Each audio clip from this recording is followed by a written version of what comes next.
বাংলাদেশের বোঝাপড়ার মধ্যে রয়েছে কিনা সেটা নিয়ে আমার সন্দেহ রয়েছে। যে কারণেই হাসিনাকে একটি জনপ্রিয় অভ্যুত্থানের মাধ্যমে যখন বাংলাদেশ ছেড়ে পালাতে তিনি বাধ্য হলেন, তখন কেন একমাত্র গন্তব্য হিসেবে তিনি ভারতকে বেছে নিলেন এবং এই নতুন বাংলাদেশের সাথে যখন তারা সম্পর্ক তৈরি করার জন্য রেডি থাকবেন, তখনই আসলে দুই দেশের মধ্যে ওয়ার্কিং রিলেশন তৈরি হবে এবং সেটা ফ্যাসিস্ট এবং খুনি হাসিনা বিহীন হতে হবে এবং ফ্যাসিস্ট দল আওয়ামী লীগ বিহীনই হতে হবে। এই দ্বিপাক্ষিক সম্পর্ক বিশেষ করে ভারতের কাছে এটা সেল করতে পেরেছে যে আওয়ামী লীগ ছাড়া বাংলাদেশে কোনো ধরনের সেকুলারিজম থাকবে না, বাংলাদেশে কোনো ধরনের মুক্ত বুদ্ধি থাকবে না, মুক্ত চিন্তা থাকবে না, বাংলাদেশে পুরোপুরি একটা অন্ধ ধার্মিক তালেবান আফগানিস্তানের মতো একটা সরকার এখানে প্রতিষ্ঠিত হবে। খুবই টাইমলি একটা প্রশ্ন যে আমরা দুইটি দেশ যাদের একটা দীর্ঘ ইতিহাস রয়েছে এবং সেই ইতিহাস শুধুমাত্র রাজনীতি কেন্দ্রিক ইতিহাস না, তার সাথে সংস্কৃতি রয়েছে, ভাষার মিল রয়েছে, আমাদের এথনিসিটিরও অনেক মিল রয়েছে এবং আমরা একটা দীর্ঘ সময় ধরে প্রায় কয়েক হাজার বছর ধরে একই জনগোষ্ঠী হিসেবেও বিবেচিত হয়েছে বিভিন্ন সময়। তো এখন এই মুহূর্ত এসে আমরা কেন এরকম একটা বিভেদের রাজনীতিতে জড়িয়ে পড়লাম এবং এখন কেন এই বিভেদটা তৈরি হলো সেটা নিয়ে আত্মজিজ্ঞাসা থাকা উচিত। এখন আপনার যে প্রশ্নটি, সেই প্রশ্নর পিছনের দিকে যদি আমরা তাকাই যে আজকে বাংলাদেশ ভারত মুখোমুখি এই দ্বিপাক্ষিক সম্পর্ক কেন, তার একটা বড় কারণ হচ্ছে আমার কাছে মনে হয় যে বিশেষ করে ভারতের দিক থেকে বাংলাদেশের রাজনীতিকে একটি দলের লেন্স থেকে দেখার একটা প্রবণতা আমরা দেখতে পাই। তার মানে অনেকেই আমরা, এটা বিজেপি রাজনীতি হোক আর এটা কংগ্রেসের রাজনীতি হোক, আমরা দেখি যে ভারতের পক্ষ থেকে সবসময় আওয়ামী লীগের সাথে সম্পর্ক উন্নয়ন এবং বিশেষ করে শেখ হাসিনার চোখ দিয়ে সেই পার্সপেক্টিভ থেকে এবং সেই লেন্স থেকে বাংলাদেশের রাজনীতিকে বোঝার একটা প্রচেষ্টা আমরা ভারতে লক্ষ্য করি। দেখুন, বাংলাদেশের রাজনীতির 1971 সালের পর থেকে অনেক পরিবর্তন এসেছে এবং আমরা এই পরিবর্তনে যে বিভিন্ন ধারা রয়েছে সেখানে নানা বর্ণ, নানা মতামত এবং নানা ধরনের পলিটিক্যাল আইডিওলজি, এই যে পরিবর্তিত বিশ্ব সেটার সাথে সাথে ডেভেলপ হয়েছে। এই নানা রকম যে পার্থক্য, সেই পার্থক্যের রিফ্লেকশন কি ভারতের বাংলাদেশের বোঝাপড়ার মধ্যে রয়েছে কিনা সেটা নিয়ে আমার সন্দেহ রয়েছে। যে কারণেই হাসিনাকে একটি জনপ্রিয় অভ্যুত্থানের মাধ্যমে যখন বাংলাদেশ ছেড়ে পালাতে তিনি বাধ্য হলেন, তখন কেন একমাত্র গন্তব্য হিসেবে তিনি ভারতকে বেছে নিলেন, এটা একটা গুরুতর প্রশ্ন। এবং ভারতই কেন কোনো ধরনের জিজ্ঞাসা ছাড়া, কোনো ধরনের বাংলাদেশের জনগণের আকাঙ্ক্ষাকে বিবেচনা না রেখে কেন শেখ হাসিনাকে আশ্রয় দিলেন, এবং শুধুমাত্র আশ্রয় দেওয়াটাই কথা নয়, সেটা তারপর থেকে ভারতকে এক ধরনের, ভারতের ভূমিকে বেজ হিসেবে ব্যবহার করে শেখ হাসিনা নানা সময়ে বাংলাদেশে টেলিফোন কলের মাধ্যমে এবং নানাভাবে যোগাযোগ করে বাংলাদেশে নানা রকম আন্দোলন এবং অস্থিতিশীলতা তৈরি করার কথা তিনি বলেছেন বলে আমরা জেনেছি, আমরা সেই ফোন কলগুলো আমরা শুনেছি। কিন্তু ভারত এর বিরুদ্ধে কি কোনো ব্যবস্থা নিয়েছে, নাকি ভারত শুধুমাত্র আওয়ামী লীগ সরকার এবং শেখ হাসিনাকে আবার বাংলাদেশে পুনরায় ক্ষমতায় নিয়ে আসার জন্য চেষ্টা চালাচ্ছেন, সেটা নিয়ে আমাদের কিন্তু কথা বলা দরকার রয়েছে।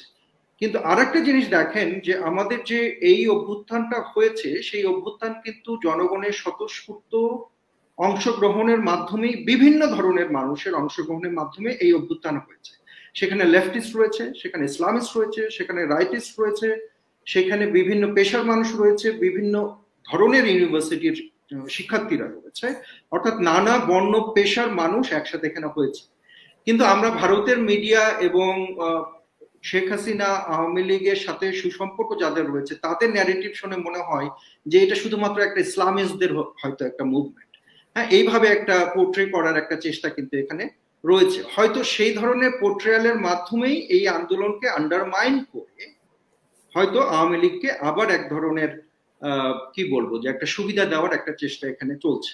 অর্থাৎ দুই দেশের মধ্যেই ওয়ার্কিং রিলেশন যদি আমরা তৈরি করতে চাই, তাহলে যেটাই প্রথমে দরকার সেটা হচ্ছে ভারতের সরকার, ভারতের বিরোধী দল, ভারতের নাগরিক সমাজ এবং ভারতের ব্যবসায়ী সমাজকে বুঝতে হবে এই বাংলাদেশ শুধুমাত্র হাসিনার বাংলাদেশ নয়, এই বাংলাদেশ শুধুমাত্র আওয়ামী লীগের বাংলাদেশ নয়, এই বাংলাদেশে নানা ধরনের রাজনৈতিক দল রয়েছে, নানা মত রয়েছে, এবং এই নতুন বাংলাদেশের সাথে যখন তারা সম্পর্ক তৈরি করার জন্য রেডি থাকবেন, তখনই আসলে দুই দেশের মধ্যে ওয়ার্কিং রিলেশন তৈরি হবে, এবং সেটা ফ্যাসিস্ট এবং খুনি হাসিনা বিহীন হতে হবে, এবং ফ্যাসিস্ট দল আওয়ামী লীগ বিহীনই হতে হবে। এই দ্বিপাক্ষিক সম্পর্ক, সেই সম্পর্ক কোন রাজনৈতিক দলের সাথে হতে হবে তারা ঠিক করতে পারেন, কোন সরকারের সাথে কিভাবে তারা রাজনৈতিক দল সম্পর্ক করবেন সেটা তারা ঠিক করতে পারেন, কিন্তু কার সাথে হবে না এ বিষয়ে বাংলাদেশ কিন্তু সুস্পষ্ট ভাবে এখন দেখিয়ে দিয়েছে।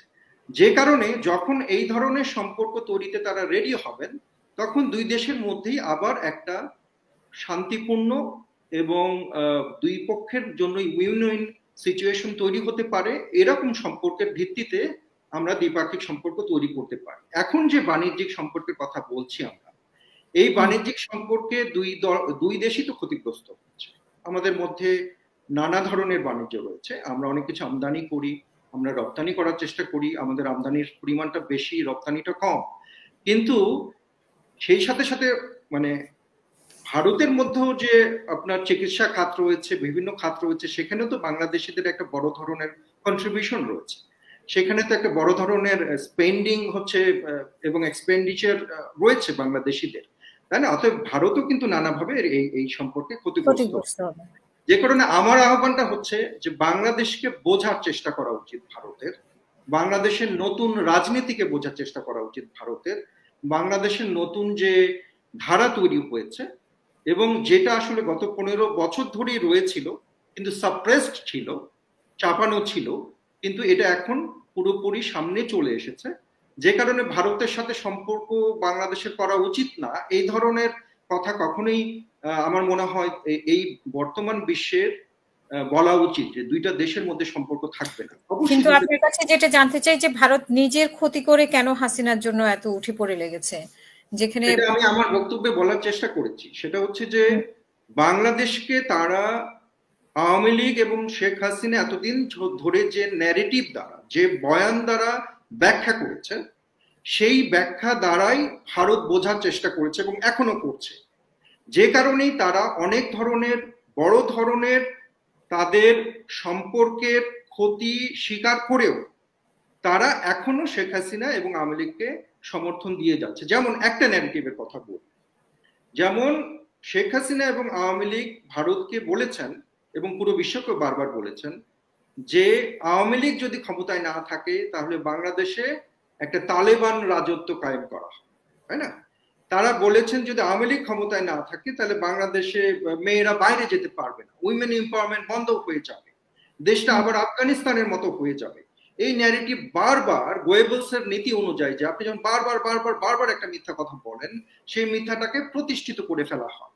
তো তারা বারবার এই মিথ্যা কথাটা বলে বিশেষ করে ভারতের কাছে এটা সেল করতে পেরেছে যে আওয়ামী লীগ ছাড়া বাংলাদেশ সেকুলার, বাংলাদেশে কোনো ধরনের সেকুলারিজম থাকবে না, বাংলাদেশে কোনো ধরনের হচ্ছে মুক্ত বুদ্ধি থাকবে না, মুক্ত চিন্তা থাকবে না, বাংলাদেশে পুরোপুরি হচ্ছে একটা অন্ধ ধার্মিক তালেবান আফগানিস্তানের মতো একটা সরকার এখানে প্রতিষ্ঠিত হবে, এটা তারা প্রতিষ্ঠিত মাথায় ঢুকিয়ে দিয়েছেন। এবং এটার সাথে সাথে তাদের যে আর্চ রাইভাল রয়েছে পাকিস্তান, তাই না, তারা এটা বারবার বলার চেষ্টা করেছে যে পাকিস্তানের মতো বাংলাদেশ এখন পূর্ব পাকিস্তান হয়ে যাবে, তাই না, তার মানে পাকিস্তানের মতো হয়ে যাবে। কিন্তু আমাদের এই কথাটা স্পষ্ট করে বলা উচিত, সেটা হচ্ছে Bangladesh is Bangladesh, Bangladesh is not Afghanistan, Bangladesh is not Pakistan. বাংলাদেশের একটা নিজেদের ধর্ম, নিজেদের সংস্কৃতি, নিজেদের ভাষা, নিজেদের বোঝাপড়া রয়েছে। পাকিস্তান আমাদের কাছে কোনো ইস্যু না, পাকিস্তান তো আমাদের চাইতেও একটা অনুন্নত দেশ, আমরা কি পাকিস্তানের উপর নির্ভরশীল নাকি কোনো কারণে? আমরা তো আমাদের যে ভিশন, আমাদের যে অর্থনৈতিক প্রবৃদ্ধি, সেটা তো পাকিস্তানের চেয়ে অনেক উপরে। কেন আমাদের পাকিস্তানের সাথে অ্যালায়েন্স করতে হবে? আমাদের অ্যালায়েন্স করার কি দেশের অভাব পড়েছে? আমরা যদি ভারতের বিরোধিতাই করতে চাই, আমাদের খুব হাতের কাছেই তো আমাদের চায়না রয়েছে, আমরা পাকিস্তান পর্যন্ত যাবো কেন, তাই না?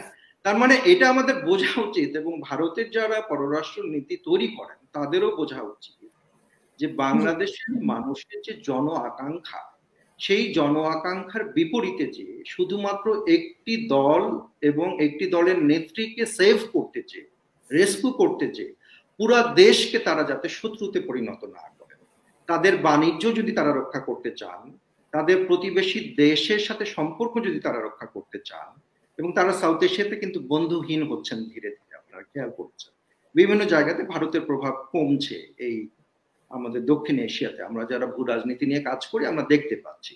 তো সেক্ষেত্রে ভারত যদি এটা বুঝতে চায় যে আসলে কিভাবে বাংলাদেশের সাথে একটা ওয়ার্কিং রিলেশন তৈরি করা যায়, তার বেসিক হচ্ছে শেখ হাসিনা এবং আওয়ামী লীগ এ তার যে কৃতকর্ম, তার যে ম্যাসাকারে অংশগ্রহণ, তার যে human rights, gross human rights ভায়োলেশনে অংশগ্রহণ, এবং হচ্ছে মানবাধিকার লঙ্ঘন, গুরুতর মানবাধিকার লঙ্ঘন, মানবতার বিরুদ্ধে যে অপরাধ সেখানে তাদের অংশগ্রহণ, এগুলোর বিচার যদি